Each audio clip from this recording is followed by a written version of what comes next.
अब तक पड़ चुका होना चाहिए था दुआ। बदकिस्मती से फर्क पड़ नहीं रहा, मतलब इतनी लामतनाई कोशिशें कर ली गई लेकिन कोई फर्क पड़ नहीं रहा। सबसे बड़ा तो ये इशू है। और दौर कमाल आ गया ना कि शरीके जुर्म भी मुखबरी करने लगे हैं। तो पहले तो वो यही कहते थे ना कि शरीके जुर्म ना होते तो मुखबरी करते, अब शरीके जुर्म मुखबरी करते हैं और उन्हें कोई कुछ कहने वाला नहीं। अब मसला ये होता है कि वो जो नवेद साहब बात कर रहे हैं कि यही अकाउंट्स जब रियासत की पॉलिसी को आगे बढ़ा रहे थे, रियासत को सपोर्ट दे रहे थे। अच्छा, ये भी बहुत देर से इस मुल्क में ये नजर आ रहा है। कुछ जर्नलिस्ट होते हैं जिनके सर पे रियासत हाथ रख देती है, वो फिर किसी स्टेज पे जाके वो सबसे रियासत के खिलाफ बात कर रहे होते हैं वो जर्नलिस्ट। वो फिर बदल जाते हैं चेहरे, वो दूसरी तरफ चले जाते हैं, फिर इधर से कुछ चार और पकड़ लिए जाते हैं और उनको समझा जाता है कि बस अब यही हमारा एजेंडा आगे बढ़ाएंगे। रियासतें इस तरह से नहीं चला करती। ठीक। और जो अता तारड़ साहब जो धुआंधार तकरीर कर रहे थे, भाई अगर सब्सटेंस था आपके पास, कुछ सबूत थे तो आप कर गुजरते, मतलब किसने रोका हुआ था आपको। लेकिन चूंकि यहां तो प्राइम मिनिस्टर इवन कह रहे होते हैं कि जी इस चीज की तहकीकात होनी चाहिए, ये बड़ा गलत हो रहा है इस मुल्क में, ये नहीं होना चाहिए। अब तो प्राइम मिनिस्टर ये बात करे, कोई वजीर दाखिला ये बात करे, और इस मुल्क में हम सुन रहे होते हैं, वो बैठ के मुतालबे कर रहे होते हैं कि जी फलां चीज इस तरह नहीं होनी चाहिए, फलां को सजा मिलनी चाहिए, फलां के खिलाफ तहकीकात होनी चाहिए। वो भाई फिर आप किस मर्ज की दुआ हो, छोड़ दो, किसी और के हवाले कर दो ना। आपसे नहीं होता जब ये मामला, तो मेरे ख्याल है इन चीजों का कोई फायदा नहीं है। जहां आपके पास सबूत है, कंक्रीट एविडेंस है, वहां आप आगे बढ़े और सजाएं दें लोगों को। लेकिन इस तरह से चीजें आना, उसका फायदा नहीं, बदकिस्मती से उल्टा नुकसान होता है। उसकी वजह है कि लोगों को होता है कि यार ये चूंकि इस तरह से चीजें चलाई जा रही हैं, इसका मतलब है कि इनके पास सबूत तो है कोई नहीं, बस ये एक माहौल बना रहे हैं और उस वजह से ये चीजें सामने आ जाती हैं। तो मेरा ख्याल है इस पे गौर करना चाहिए। आईपीपी तो अल्लाह माफ करे, इससे तो कौम पहले बड़ी दुखी है आईपीपी से, क्योंकि वो समझते हैं कि आईपीपी की वजह से तो बिजली के बिल इतने देने पड़ रहे हैं, बिजली के रेट्स इतने ज्यादा बढ़ गए हैं। वो बेचारे राजा परवेज अशरफ राजा रेंटल करार पा गए उस दौर में। उसके बाद जो भी हमारे छोटे कायद ने जो कोल के वो कर दिए थे मुआहदे, वो इतने महंगे हो गए हैं कि वो हम उस दौर में सुनते रहे कि जी हमने पैसे कम कराए हैं, सस्ते कराए हैं। अब पता चला उस दिन वो सेक्रेटरी पावर ने ब्रीफिंग दी तो पता चला कि ये सबसे महंगे हैं। हालांकि वो हमें लग रहा था कि कोल तो सस्ता है, ये तो बड़े सस्ते होंगे, लेकिन बहरहाल जो फैसले करते हैं आईपीपी का मुस्तकबिल मैं आपको बताऊं कि इसमें अगर इमरान खान खुद भी शामिल हो जाएं तो इनका कोई मुस्तकबिल नहीं। इनको इसके बावजूद वोट नहीं मिलेंगे। बिल्कुल मुस्तफा कमाल की बड़ी जबरदस्त मिसाल है।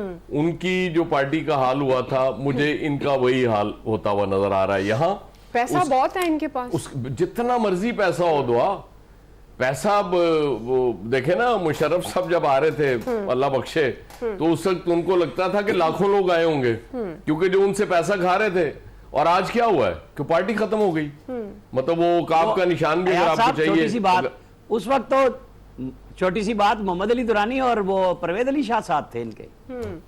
तो आपको भी अगर रुकाब का निशान भी वो फारिग पड़ा हुआ है, वो अगर आप सीरियस होती हैं कैंपेन में, इलेक्शन कैंपेन में जाने के लिए, शो के बाद, हाँ, तो वो भी आपको मिल सकता है। इसलिए ये जो पार्टियां बनती हैं ना, जो हाइब्रिड सिस्टम के तहत बनाई जाती हैं, उनका फायदा नहीं होता। यकीनन नेक नियती सी बनाई जाती है, मैं नियत पे शक नहीं कर रहा बनाने वालों की। वो नियत यही होती है कि ये चूंकि जी वो कह रहे हैं, ये क्या बात हुई, आपने नियत की बात कर दी ना। नहीं, फैक्ट बता रहा हूँ, नेक नियति से बनती हैं कि चूंकि ये लोग पीटीआई में थे, लोग इनके साथ थे, इधर आ जाएंगे तो लोग इधर आ जाएंगे।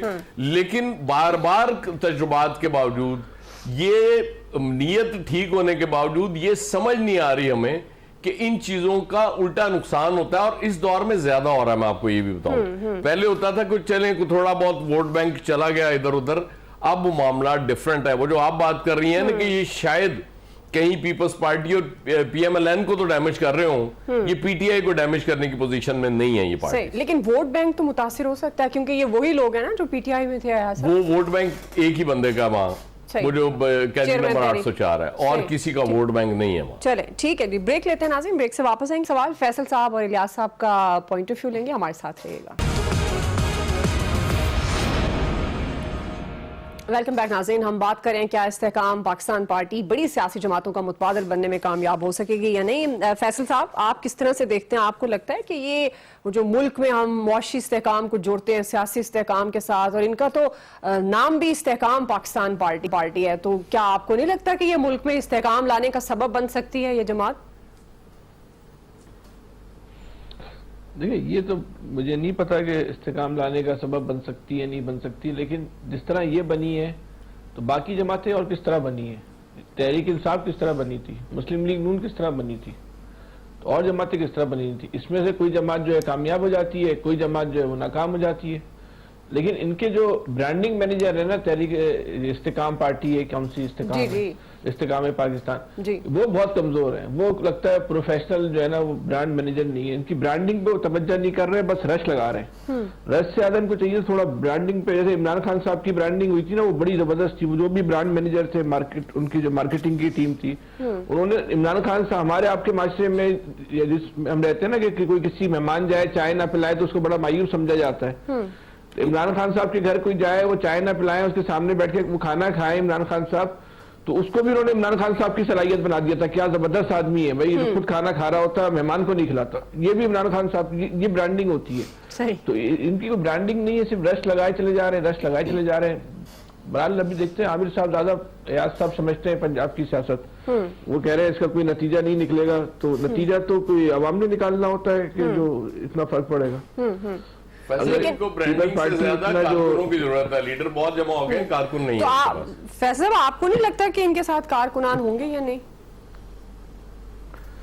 नहीं, कारकुनान का इशू नहीं है। जब इस मुल्क के अंदर वाकई वो हालात हो जाए कि जब इलेक्शन में फैसले जो है अवाम के वोटों से होने लगे, तो फिर हम और आप ये कह सकते हैं कि भाई ये पार्टी नतीजा खेज होगी या नहीं होगी। लेकिन जब फैसले अवाम के वोटों से नहीं होने, ये तो उस लम्हे किसकी शिप लगी हुई होगी, किसका जो है वो सूरज चढ़ रहा होगा, वो तो उस लम्हे मालूम चलेगा। हमें और आपको तो इतनी ना जमातों की मेहनत तो होती है ना। आपको चेहरों से नहीं लगता कि ये चेहरे मेहनत करेंगे और अवाम का दिल जीत लेंगे?